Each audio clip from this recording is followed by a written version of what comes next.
Okay, let's see here.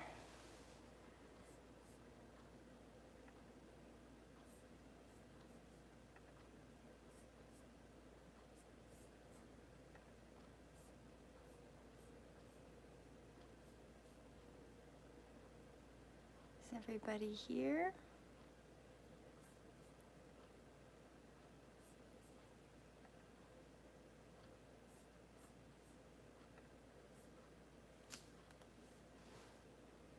Okay, I think we're ready to rock and roll. My hair's got a little standy-uppy. My aura ring said last night that I did not sleep as well as I should have, so that's interesting. I hope everybody's having a beautiful morning. Okay. And I wanted to say yesterday, I think I did have somebody join me. I'm still learning how to see when people join and learn what it all means. So if I don't see you, I apologize because I'm still learning. It's all a learning curve. Wonderful tea. Okay. So today's animal is the bear. Look at the beautiful bear. Waking from spiritual slumber, beginning anew. After a long winter, the bear arises from deep slumber. At first, the movement and effort is difficult, but the bear knows it's time to awaken and move forward into the dawning light.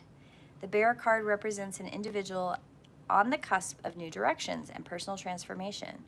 The initial weeks and months of this spiritual quest may feel tricky, cumbersome, and full of obstacles. But you have no choice, bear. Winter wanes, warmth of spring emerges, and your transformation begins. When in balance, inner strength yearning to grow. When out of balance, withdrawal, lethargy, heaviness. Bringing into balance, movement and exercise, which is good because today I have a walk planned. Yay!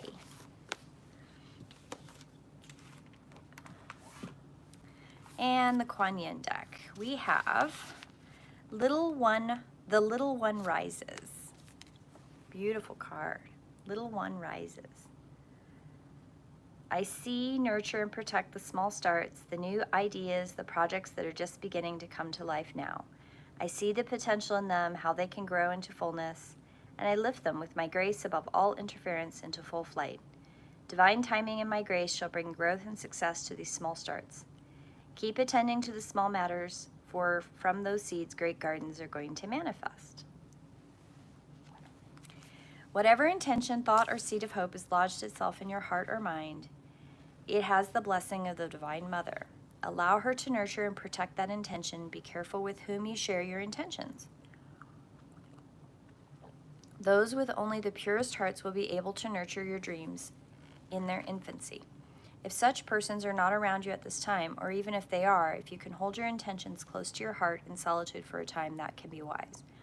Seedlings need to be held in darkness for a while to be protected in their vulnerable stages before they become strong enough to face the world.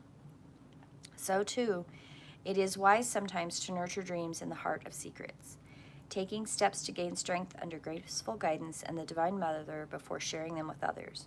When the time is right, others can come on board to assist without the true heart of the project, plan, or intention being distorted, sabotaged, or compromised in the process. I think that's really valuable to know. There's a thing called, well, I won't, let's see, to will to know. I'm trying to remember what all of them are. It's been a couple years, but one of the key aspects of this particular thing is to keep silent. And it's one of the sacred rules. It's one of the great mysteries that when you're nurturing something, when you're bringing something out into the world, sometimes it is better to kind of hold it inside yourself, nurture it, hold it in darkness, not because you're afraid. And that's the thing. Like this is the only thing that I have a problem with this, where it says, you know, there's almost like it's saying, be afraid. And I don't think fear is what this book intends. I think it's just the idea that when you're building something, when you're growing something, when you're nurturing something, sometimes it's better to just hold it close to your heart. Not out of fear, but to nourish that growth, to nourish that development of that idea, to make sure that when it does come forward, you have strength and you have understanding and peace with whatever it is that you're working on. And there have been several times where I've held things really close to my heart until it's time to bring it forward. Like, there's a time and a place to bring it forward with someone to share it, because it's not ready for the bigger world, you know, like, it's not out of greed, it's not out of fear that somebody's going to steal the idea, whatever it may be, or the concept, or whatever it is. It's the idea that it's being nurtured tightly so that when it does come forward, it's the right time and the right place, and you're able to move forward with it. And there is an aspect of other people's distortions, their own fears. If something comes forward and the world isn't ready, it can be distorted and twisted and turned into something else. And I have had that happen a couple times before, because I get very eager and I like to share things, and people don't see the light and the joy of whatever it is that I'm talking about. They see their own inner fears. They see their anxiety, their own distortions. And those events have compromised things in the past. So that's a real thing. Sometimes you just hold stuff really close to you, and there's nothing bad in that. Okay, so the next card is 38, Nest at the North. Now this is a pretty interesting card. We've got a woman with a key and little birdies in her hair.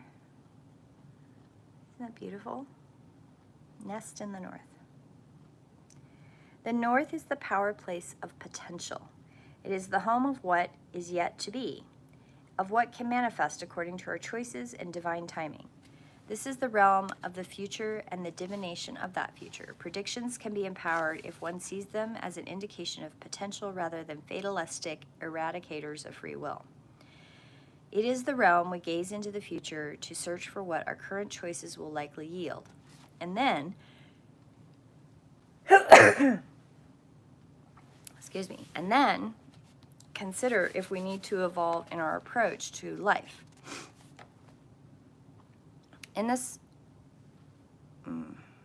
read that again. In this realm, we gaze into the future in search for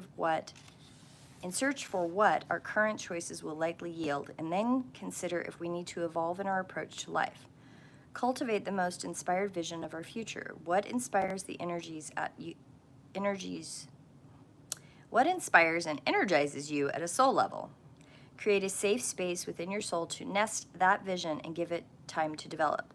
Your future shall bring forth a spiritual gift that will open the door to your divine destiny. I think I'm being told something here. I've had two that talk about create a safe space within to nest your vision and give it time to develop. I think there's something I'm probably cooking that I should keep to myself. Good to know. 2 cards in a row that have said that. And then bear, which is hibernation, which is coming out of hiding. Or that place, no, I guess hiding isn't right. Bear is very much about coming out after being rested. So, good to know. The vision quest is a sacred rite of passage practiced in numerous indigenous cultures in North America, including the Cree, Inuit, Lakota, and Ojibwe. The challenging journey of vision quest can provide access to higher guidance and revelation of one's life purpose. We could compare this to a symbolic journey towards the spiritual north. Seeking our true north is a metaphor for seeking the authentic path that connects us with the highest, most spiritually aligned purpose for our birth. There are certain experiences we have incarnated to live out in order to heal and grow as a soul. To peer into the wisdom of the north is to seek knowledge in our life's meaning and higher understanding of how our life experience can empower our purpose. Through the wisdom of the North, we gain spiritual empowerment. Instead of feeling confused about why our life is unfolding the way it is, it becomes a mystery school that we can trust. Every event, whether we classify it as positive or negative, is recognized as a lesson in that school, teaching us that all we need to know to attain sacred fruition. This awareness is the key that unlocks fear and allows us to embrace life. As a result, our life purpose can be more readily manifest. Interesting. I need to look it up. I need to look up the research project. I wrote it down in my journal, but I didn't go that far. There was a research journal or a research group that did a study about measuring people's energy fields, electromagnetic energy fields, and using words to determine like what's the most positive word that vibrates people's energy fields the best. And everybody thought it was going to be love or gratitude or happiness or whatever, right? Because I think gratitude and love are the ones that the gentleman who talks about water, and I can never remember his name. He passed a couple years ago. He wrote 3 books about the power of water. And I think his words were love and gratitude. And anyway, in this study, it's a fairly recent study, I guess. I'm going to look it up, I promise. And it said that when scientists had measured all these people in their fields, the word that actually made people's field vibrate the largest and the best was authenticity. And I think it's really interesting that the word authentic is the word that sent me off in left field in my head as I was reading.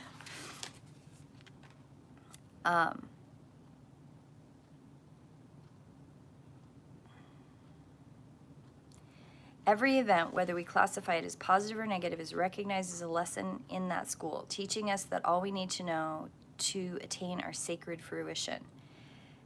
And then seeking our true north is a metaphor for seeking authentic path that connects us to the highest, most spiritually aligned purpose of our birth. I have always, when Samhain comes around, so I'm going to tie all these things together. So when Samhain comes around, which is tomorrow, Halloween, what everybody else calls Halloween, it's what I consider my spiritual new year. It's like the end of the year, it's the new year, it's like what everybody celebrates in January.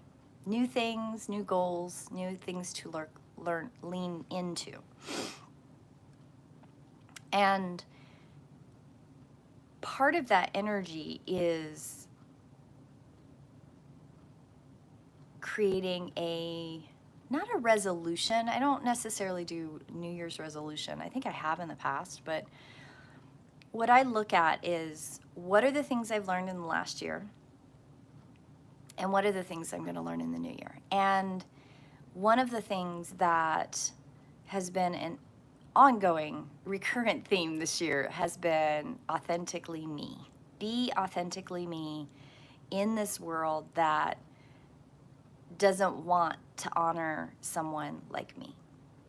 How to be me in a space, how to be me with other people without worrying about too much of what other people think. And it's not what other people think that I worry about most, is I worry about how people can handle that.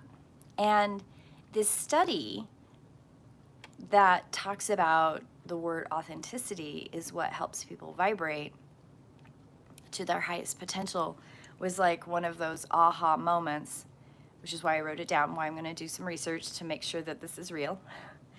And I also, interestingly enough, and why I bring it up this way, is I usually switch my home altars, my personal altars, to the north after the fall equinox going into Samhain.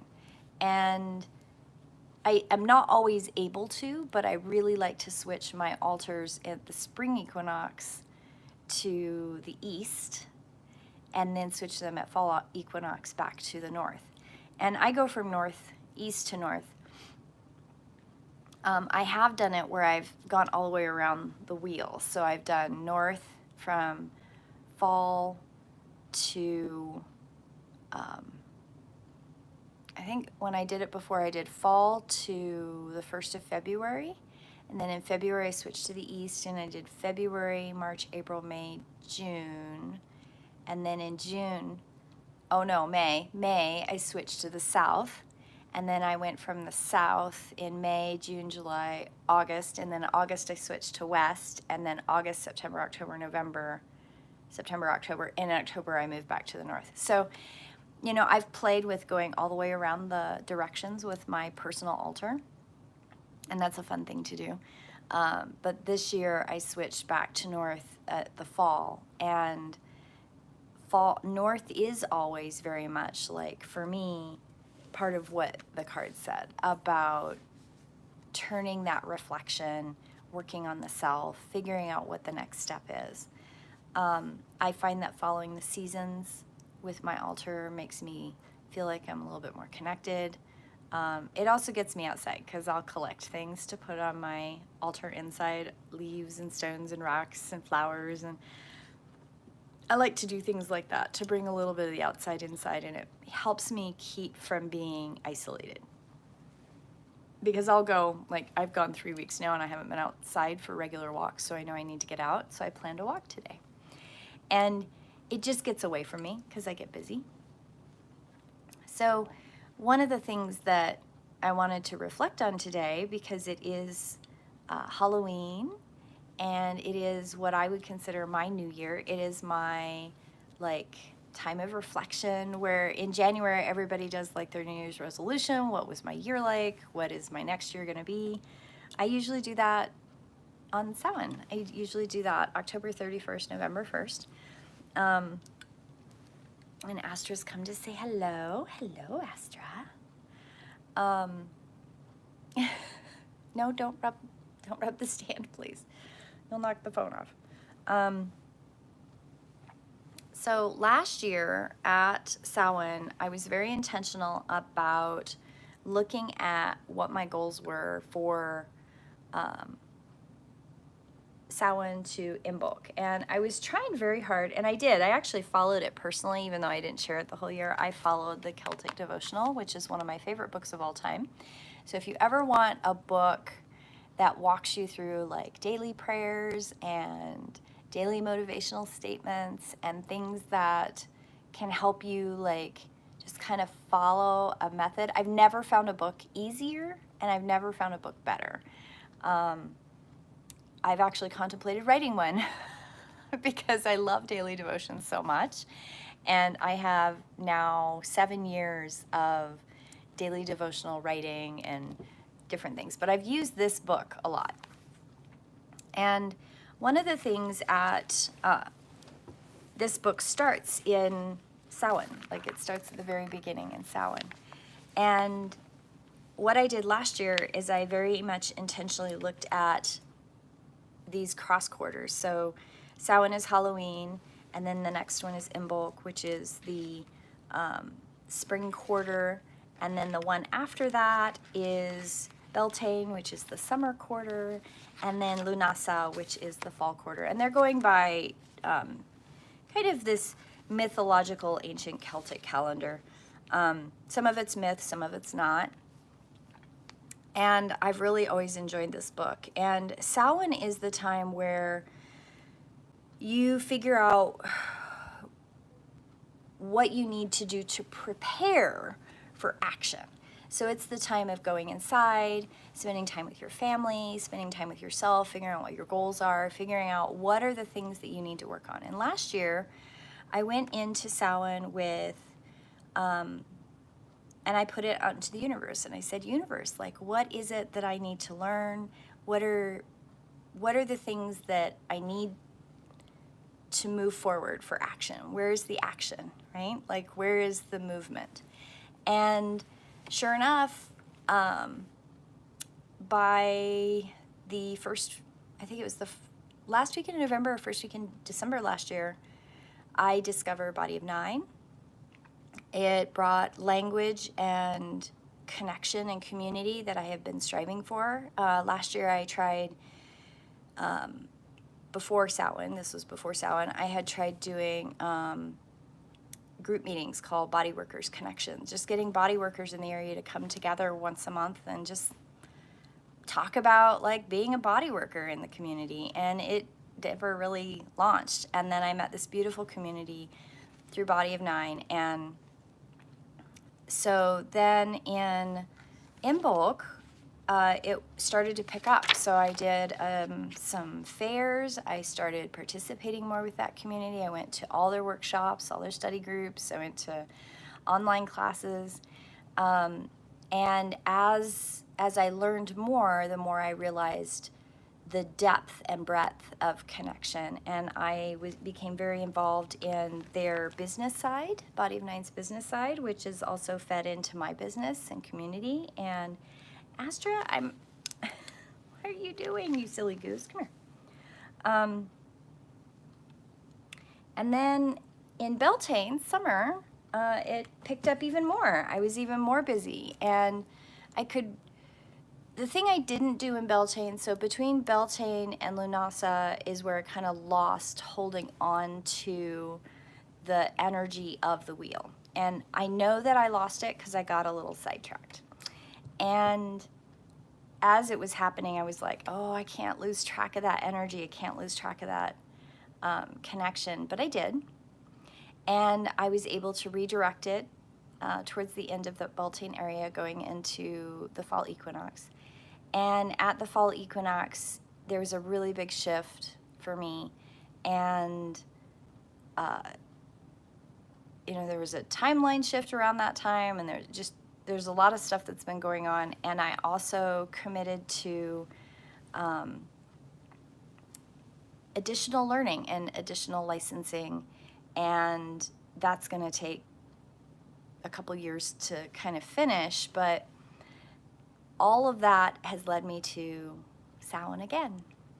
And so I think that I'm going to still stick to the word authenticity. That was like the key word last year, and I think I'm going to do that again this year. And though I'm moving into the fall and not fall, but the Samhain season, which is traditionally very much introspective, I do have 2 projects I'm working on that I don't think I have to wait. I think that if I'm really careful over the next couple weeks, I can get them done and get them out into the world. And I think that last year's Samhain season of slowing down, I don't have to be as slow this year. I think this year I can maintain that momentum that I have been working on and that connection, and daily devotions is a part of it. Like, I realized in reflecting the other day that going through my formula that I do when I do it is daily devotions is part of that, and part of that sharing is something that I've always felt near and dear to my heart to share, because too many people feel like they're alone, like they don't have someone that understands that they need community, and we get isolated, we get alone. And daily devotions is very much me putting myself out there and saying you're not alone, and I do the journey too, and it isn't a mainstream journey, and it's okay to not be a mainstream journey. So anyway, I think I'm going to stick with authenticity again, because I think that I'm not quite done with that word. It's come up a couple times. And I did kind of tentatively think that I was going to share some of my projects, but the cards have said definitely today, hold those things still a little bit tight to me, so that when they're ready to release into the world, people are ready for it. So yay, I will do that. I guess the only thing I have at the end here is that I'm still doing readings. I'm still doing downloads. I did open things up to if people wanted to do blueprints in 4 hours. This is too big of a chunk. I did split it up where you can do 2 2-hour chunks, because I know that 4 hours is a lot for some people. And then the other thing is, you don't have to do a download if you don't want to do that first. You can do just a general psychic reading. You can do, I actually have a couple clients right now that haven't done the download part. They just want to call in and do 30-minute, like, hey, I have this question type things. And I ironically have started talking to a lot more people's pets, and I've always talked to animals, but it's been kind of a new thing that's come up that's just kind of bubbled out of nowhere. It really has. I had no intentions of adding that, but I've had enough of it kind of happen on the side that I'm thinking about adding that service to my website.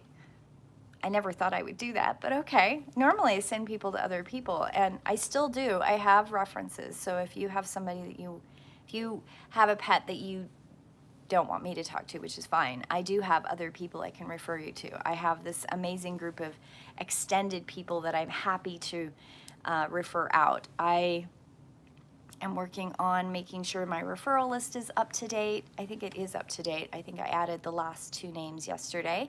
So I'm happy to share that with you. Okay, so that's Tuesday, daily devotions, and Samhain, and I know I will be lighting an extra candle for the end of the year and a candle for the beginning of the new year tonight. And I hope you all have a beautiful day, and I will see you tomorrow in prayer. Blessed be, my friends. Bye-bye.